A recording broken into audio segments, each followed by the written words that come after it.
So this is a very common question in a time of inflation.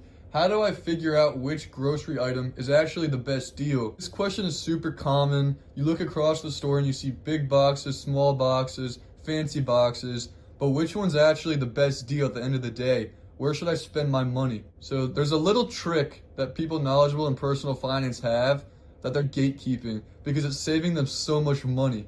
It's called per unit pricing. If you look on the label of most items, there's going to be a little section, usually in a corner, called per unit price. This is going to be the cost per ounce or per 100 grams of the item.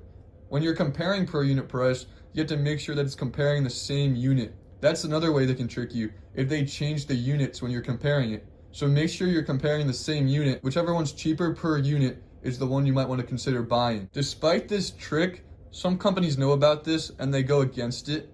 So sometimes larger packages can actually be less efficient. So you really have to make sure to look at the unit pricing. There's also psychology behind this. Use the per unit pricing because sometimes stores, what they'll do is they'll put pricier options at the eye level. If you look up and down below the eye level row, sometimes you'll see better options with the per unit price. Let's take a look at this example. 1 jar of olive oil, that's an item that's super expensive these days with inflation and transportation costs.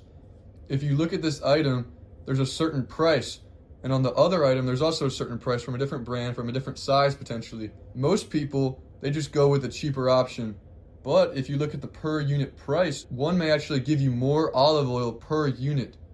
So if you use the per unit price, you can find the better deal in the most efficient way possible. Sometimes, in conclusion, it's best to ignore the front label. The real comparison might be hidden in the fine print.